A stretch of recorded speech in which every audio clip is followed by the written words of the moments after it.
Hello, so in this video, in this chapter to do with forces, in this first part of the chapter, we're just going to kind of look at the basics of forces, right? So here, I just included a recap, right? In the first chapter, we looked at various different forces, and now we're going to revisit them again.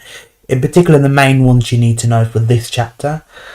Right, so we have this question here, this diagram here first, and you notice this force here is called the normal reaction force. Okay, so this is a force that acts up.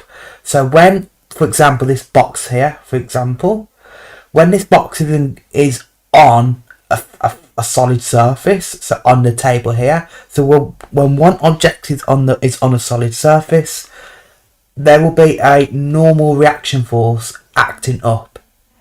Okay, but also this force down here. Now, obviously, we've got this reaction force holding the box up, but there's a force pulling it down, which will be its weight. Okay, now weight is not the number on like a scale, that's mass. Okay, so how much you weigh is technically the mass. The weight is the force that pulls you down. Okay, so obviously you got your weight that tries to pull you down, but the whole idea behind a reaction force is it pulls you back up. And the idea is, obviously, if we just had if we just had weight, right, if there was no reaction force, you'll just keep sinking down and down and down. Like, for example, if you're on a chair, you'll just like sink through the chair, you sink through the floor. There's got to be something stopping you from just sinking down. That's a reaction force. Okay, the reaction force opposes weight that pulls you down. Okay, so that's a reaction force, and that's weight. Okay, so reaction force and weight. Okay, so one holds you up and one keeps you. One pulls you down. One pulls you down. One keeps you up. Okay, we've got this example here. So now we're going to look at friction. Okay, so obviously this box is on a slanted piece of wood. The box will want to move down. Okay, right? It wants to move down, but as it moves down, there'll be a friction force from the surface. So when the box is moving against the surface, right, the wood, right, the friction will oppose the movement. Okay, so if you want to move one way, so in this case the box wants to move down, right, it wants to move down, the friction will be opposite, it'll be upwards. Okay, it will try to move, it will act up to kind of slow down the box, okay, to oppose the motion. Right, so that's friction. Also, these two forces, right, again, firstly we've got weight downwards, again that will try to pull the box down, and then a normal reaction force. Now you might notice with this force, it's not completely up this time. It's not like completely straight up. It's kind of a bit more slanted, right, this height. Now it's called a normal reaction force. Normal basically means perpendicular. So if I extended the line to the surface is angled, the reaction acts perpendicular. The reaction force that keeps it up is perpendicular to the surface. Okay, hence why it's called normal reaction, because normal is to do with perpendicular. Okay, right, so that's the idea of friction, just opposes motion. Then we got this example here, and in this example you can imagine we've got a piece of rope here, and you can imagine perhaps maybe someone's pulling the rope up, right? Someone's tugging on the rope, right, and stretching the rope upwards. When that happens, when a piece of rope or string is stretched in some way, or something's done to the string, there's tension in the string. So the force in a rope or some string is the tension force. Okay, and that's keeping the box upright. Okay, so the box wants to fall down again due to weight, but obviously the box is being pulled up by the tension in the rope. Okay, and the rope might be pulled by someone. Okay, so yeah, so there we are. We've got this example down here. We got some skydiver. Now again, we got weight that pulls the skydiver down to the earth, right? It's in the air, but as it moves through the air, again, kind of like friction, we got air resistance that tries to oppose it, right? And you can feel that perhaps if you go through a strong gust of wind, you'll feel like wind slap your face or something like that. That's air resistance. When you move through air, it tries to slow you down and against where you're falling, okay, against where you're moving. So that's the idea here. So we've got weight pulling the skydiver down as it moves down. Air resistance acts oppositely, so up to oppose that, okay. The last example here, we've got a car. Now you notice we've got this force here. What we call that is a driving force, or sometimes called forward thrust. Okay, so with this example, we've got a car. Obviously, the car moves by itself, right? Due to the engine inside the car. That engine creates a force called a driving force, okay? That propels it forward. So a driving force is something that propels something forward, okay? Again, you're gonna have weight that will try to pull the car down through the road, but obviously against the weight will be a reaction force as well, okay? Because it's on a surface, it's on some sort of road. So weight and reaction keep it down and up, so keep it upright, okay? You might also experience, perhaps because it's on a road, friction, right? You might experience friction as the car tries to drive forward. Friction will act the other way, and also it can wear your tyres out and create a lot of heat if there's too much friction through the road. Okay, you might potentially also experience air resistance as well as the car moves through the air. Okay, so the air itself will also try and oppose the car. Again, if the car is faster, you might experience even more air resistance. You might notice that, for example, if you stick your hand out or even your head out through the car window as the car's really fast. That's air resistance again, as the wind slaps your face, as you can feel it outside the window. So that's all the forces we'll be looking at really for this chapter. So hopefully that was a good recap. Right, and so these are force diagrams as well. So any diagram that depicts and shows the forces and where they act on something, that's a force diagram. Okay, so these are force diagrams, and that's what we'll be doing in this section.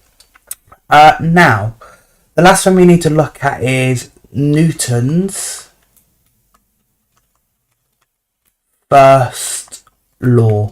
Okay, we're going to be looking at the three laws. We'll be looking at all three of them in this chapter. For now, we just need the first one. And what Newton's first law says is, if an object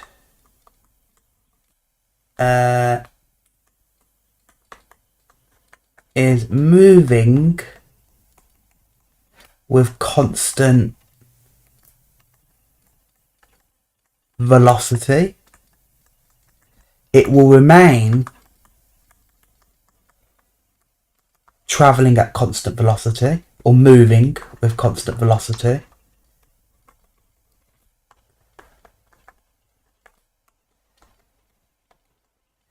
if all the forces acting on it are balanced. Okay, so you might be familiar with balanced forces in GCSE, in physics or whatever. We will be doing that as well now in this video. But the idea is if all the forces are balanced, so that one force isn't particularly bigger than another in one particular direction. If it's moving with constant velocity, so velocity meaning, yes, it's constant speed, so it remains the same sort of fastness, if you will. So the speed of the car, for example, constant speed, but also keeps it in the same direction, because remember, velocity also cares about the direction you're travelling in, right? Because if you're going forwards, it might be 30 speed, right? 30 miles per hour, let's say. But if you go backwards by 30 miles per hour, the velocity will then be negative because you're going in the negative direction, right? So the idea is with constant velocity, yes, you travel at constant speed, but also you remain in the same direction. So you just keep moving forward or something like that, right? So if you keep moving forward in the same direction, keep moving in the same direction with the same speed, you will keep moving in that same direction at that same speed if all the forces are balanced, okay? So for example, with this car, if, for example, the driving force, right, the force pulling it forward due to its engine, is the same size as the force opposing it, so the resistance, the friction, right? If these two forces are balanced, then it will keep moving forward at the same speed, okay? Because it's all balanced, right? In particular, with this, what this means is if an object is at rest, so when the velocity is 0, so remember when velocity is 0, it's at rest, so it's not moving. So if something is in rest, is at rest, it will remain at rest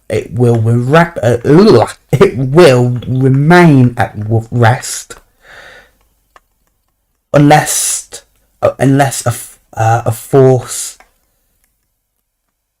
is acting upon it, right? An external force.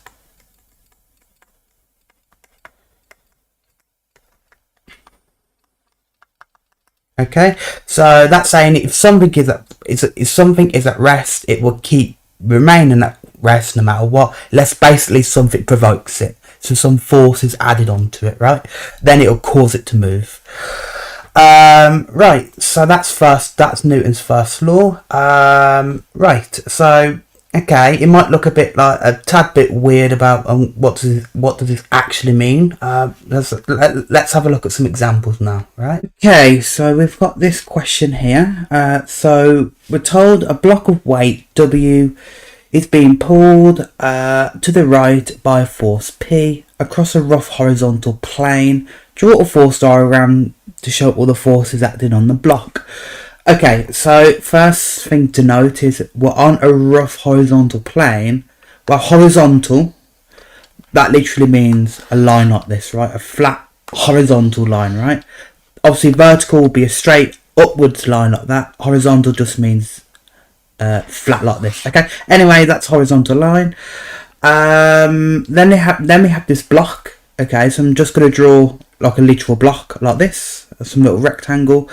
And we're told this block is being pulled to the right by a force P. So to the right, I'm going to indicate the force P here. Okay.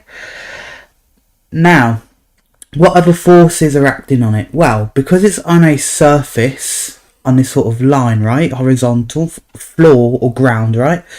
There's going to be a weight that pulls the thing down, but then there will be a normal reaction force acting upwards, okay? So obviously that opposes the weight, okay? Now, the last thing to mention is, because it's being pulled to the right, so it's moving to the right? It's moving to the right. It's going to scrape with the surface, right? And so when it moves forward, there's going to be a friction force, right? That's going to oppose that movement. The friction created by the block scraping by the ground, right? And so it creates a friction force opposite to the motion, right? And so those are all the forces they want. Now, the other key word to pay attention to here is rough, okay? Now, this is one of the modelling assumptions that we looked at in the first part of the chapter, first part of the course in the first chapter. So a rough surface, you need to know rough means it has friction, okay? And we can see that here in this example, there's a friction force, right? So a rough surface means it has friction, okay? You might also see a smooth surface, which means no friction, okay? But in this case we have rough. which means there's friction. Okay, so those are my forces. Okay, so yeah, it might seem like a really weird question, especially if you looked at this for the first time, but these are the forces we looked at the start, and really the only forces you need to know. So once you understand these sort of forces, that's really it. So as long as you know there's like a reaction force and that opposes the weight force that pulls you down, and a friction force that opposes motion. Once you know these forces and you get used to them, these questions become a lot more simpler. Okay, it might look complicated for the first time, but once you really nail these forces, you should be fine. Okay, so that's my force diagram. Those are all the forces acting on this little block here. Okay, let's have a look at this question here, and this is to do with forces, right, and Newton's first law. In this question we're told a diagram shows the forces acting on the particle. This little round thing is a particle. Now, particle is another modelling thing you need to know that we looked at in the first chapter. So a particle, the main idea of a particle, you'll see particle all the time in mechanics, if you haven't already, all the time. Particle basically is just synonymous with an object, essentially, okay? So a particle is basically a single point, okay? Like this, okay? This is a single point, this little circle here, okay? So it's a single point, which means it has no dimension. So think about, for example, a coordinate on an XY grid. The coordinate's just a single point. The coordinate has no dimension, right? And what it also means is, with a particle in particular, we ignore air resistance. Okay? And any rotational forces. So that are forces that, cause you to rotate, right? So maybe some sort of like centripetal force, or for example a car that might skid, particularly if it's icy right on the road. It might skid, so it'll turn and rotate the car. But when it's a particle, we say no rotation, no air resistance, and that's essentially it. So it makes it simplified, okay? But that's what particle means. You do need to know these as well, these assumptions. But again, once we work through it, you'll get used to it. Okay, so that's a particle. So that's what this thing is, and we've got some forces acting on it in different directions. So we've got up and down. So up, down, right, and left. Okay. Now, it wants me to draw a force diagram to represent the resultant force. Okay, resultant force. Okay, so you might be familiar with this from GCSE, physics, or wherever. Obviously, the resultant force is the force that is the sort of main force, so the overall force, right? Or the biggest force, I guess. So how are we going to work that out? Now, in this course, we're going to do something called resolving, okay? So, what we're going to do is, firstly, we're going to look at the vertical forces, okay? So, the up and down forces. So, the way I'm going to write that is R of up arrow, okay? That tells me, this means I'm resolving vertically. Okay, and what that essentially means is I'm considering sort of the vertical forces, so the up and the down force, to see what the overall force is. Okay, so I'm finding the resultant force vertically firstly. So firstly, I'm going to look at the up force. The upwards force is 30. Now,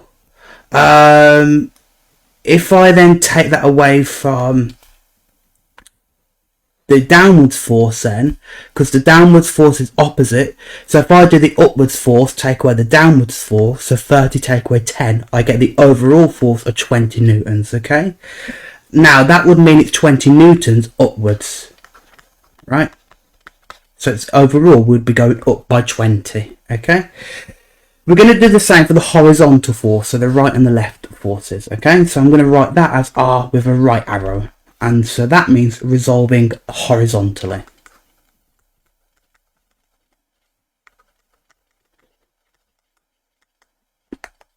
Okay, so now I'm going to look at the horizontal forces, the right and the left one. So again, firstly, I'm going to do the right one.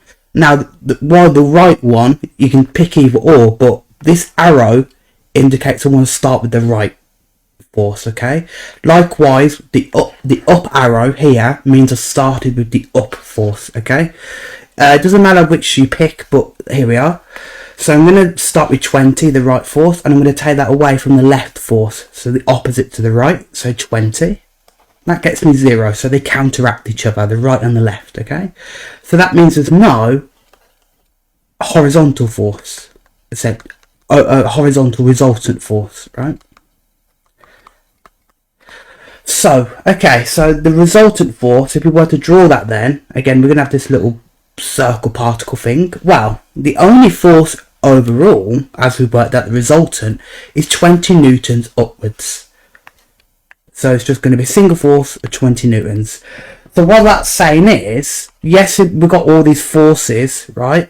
But what you actually consider when they cancel each other out, what we're left with resultant wise is just one single 20 newton upwards force. So that's my force diagram for the resultant. Okay. So that's what we're going to be doing. Essentially, all throughout this chapter and later on, we're just going to be considering the vertical and the horizontal. So the upwards and the downwards and the right and the left forces, okay? Then it says in part B to describe the motion of the particle. So with this in mind, so this is a resultant, where would the motion be? Well, it's going to want to go up, right? It's going to want to accelerate up. So I'm going to say the particle will accelerate upwards. And that is my answer. Okay. Right. So we're going to look at some more exercise questions. So on this question, we're told a box is at rest on a horizontal table. Draw a force diagram to show all the forces acting on the box. So a horizontal table, again, it's just going to be a flat line like this. So a box, again, I'm just going to draw this little rectangle. Again, don't need to make it fancy. So if it's at rest, it's not moving, right? So actually, there's not going to be any force pulling it forwards. No force. And because it's not moving, there'll be no friction either. So the only forces acting on it are its weight, that's going to pull it down. But then the reaction force as well, right?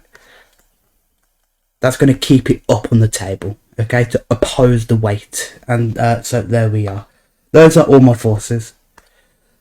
Okay, let's look at some more balancing. Let's look at some more resultant forces. Okay, so each particle is stationary.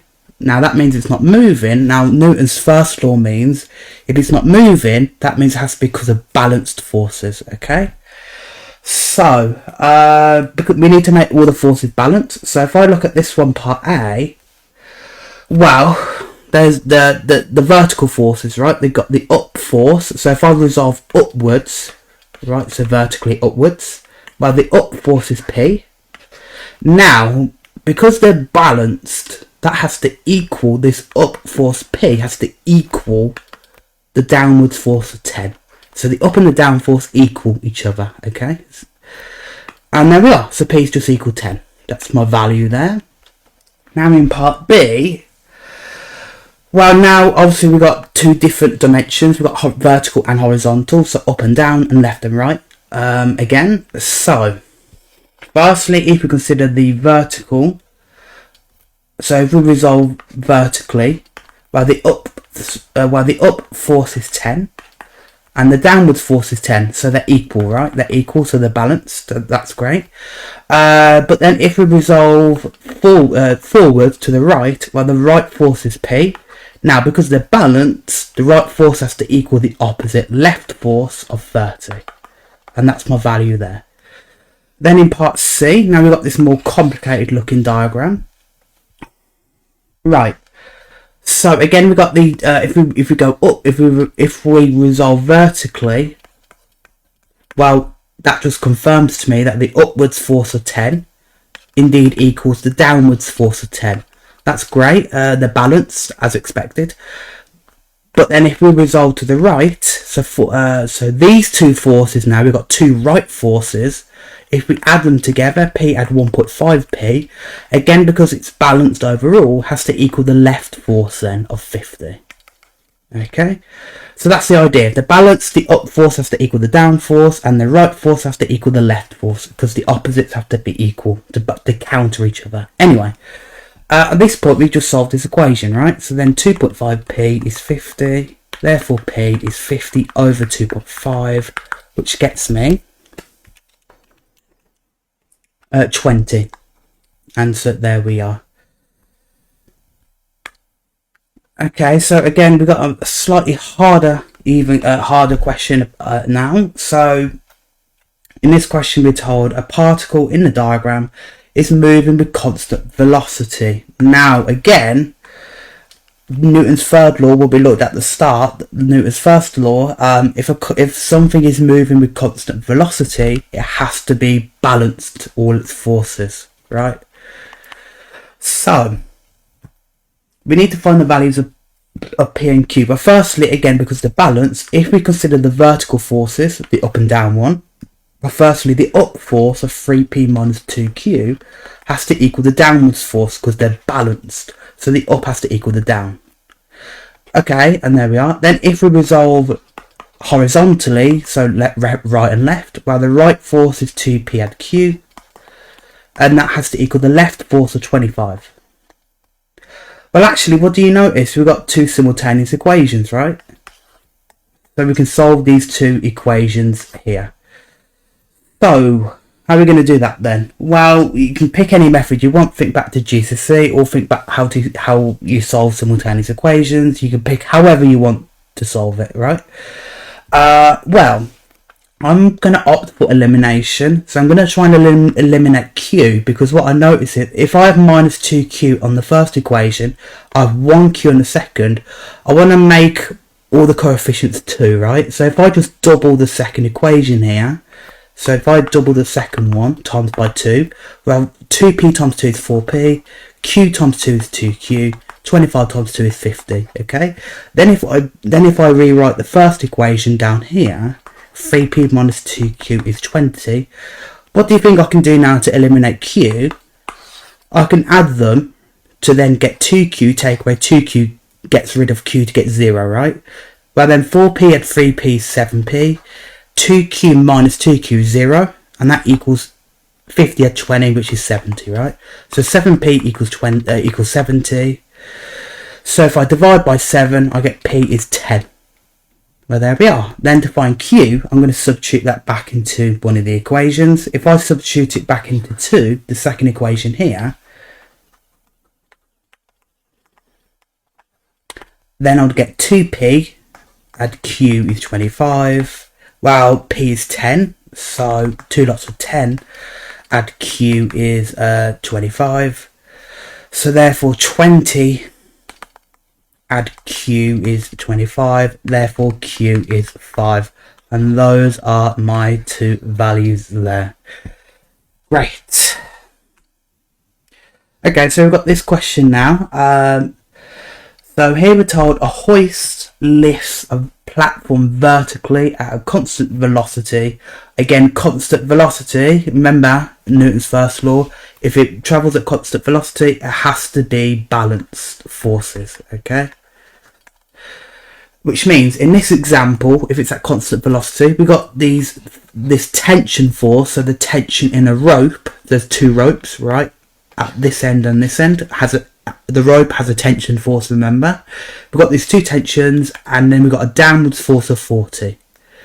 So if we resolve then, if we resolve vertically, so up and down, well, the up forces, where we've got these two tensions, so T add T, but then it has to equal, because they're balanced, remember, the up forces have to equal the down forces, so that has to equal 400, right? Therefore 2T is 400, so if I divide by 2, I get T is 200 newtons, and there we are.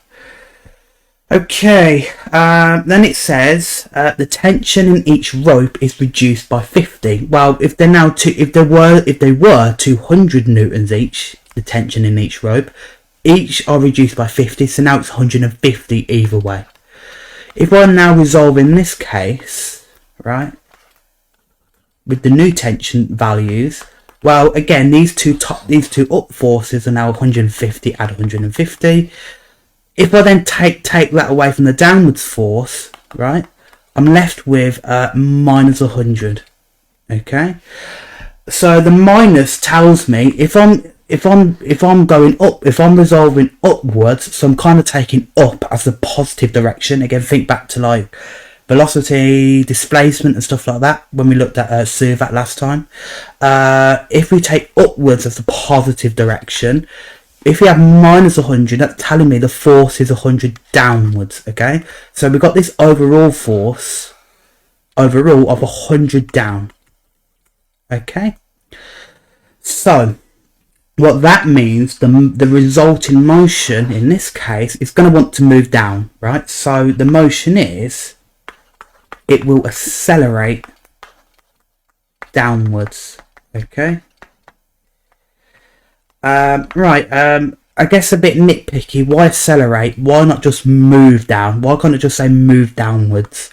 Because if it said constant velocity, that kind of it means it's still moving. It might be moving down with some velocity, but if I then say it's moving down, I've not really said anything different, right? So, you know what I mean? So you kind of have to make it distinct. You need to distinguish the effect of the new force.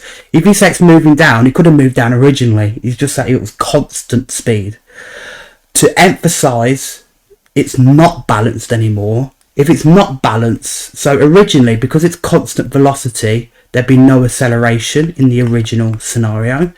Because if it's constant speed, that means it's not speeding up or even slowing down. It's just the same speed. So the acceleration has to be 0, right? Now that means if there is an overall force now pulling it down, so it's not balanced, it's going to accelerate downwards. Okay. So that's the effect. Okay. So if it was, say, moving down before, right? If it was just moving down before, when I'm saying it's now accelerating downwards, it's moving down even faster, right? It's falling down even faster. That's what acceleration is. It's speeding up, so it's going to fall down even faster. If I add a force, that makes it go down. Okay, that makes any sense. Okay, when it's unbalanced, it will cause an acceleration. Okay, right. Got this final question here. Okay, so in this question, we're told a car is moving along a horizontal, level road. The car's engine provides a constant driving force. The motion of the car is opposed to a constant resistance. Okay, we need to draw a force diagram to represent this situation. Again, if I just draw like a little block to represent the car, again, don't draw a car or anything like that. Don't waste time trying to make it literally realistic. Just draw a little box, right, to represent the object. Well, again, if it's on the road, we're now told the engine provides a driving force. So there's a driving force pulling it to the right. Okay. Now, because it's on a road, again, it's going to be friction as you move forward. And then there will also be, as always, a weight pulling it down, but then a reaction force on the road, on the surface, that keeps it above the surface, okay? So it doesn't just fall down through the earth. There we are. Okay, then it says in part B, given that the resultant force acting on the car is 4,200 newtons in the direction of motion, so moving forwards anyway, and that the magnitude of the driving force, so the size or the physical number of the driving force, is 8 times the magnitude of the resistance force. Okay, so this driving force, we're told, is 8 times the resistance force F. Okay, so that means we could say, if it's 8 lots of F, then we can just say 8F. Okay. Now we need to calculate the magnitude or the size or the number of the resistance force. So we need to find F. Okay.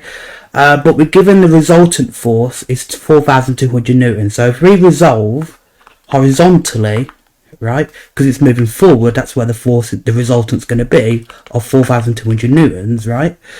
Well, then the forward force is 8F, and I'm going to take away from the backwards force opposing it of F. That has to equal the resultant of 4,200, right? And so then if you just solve this equation for F, well, 7F is 4,200.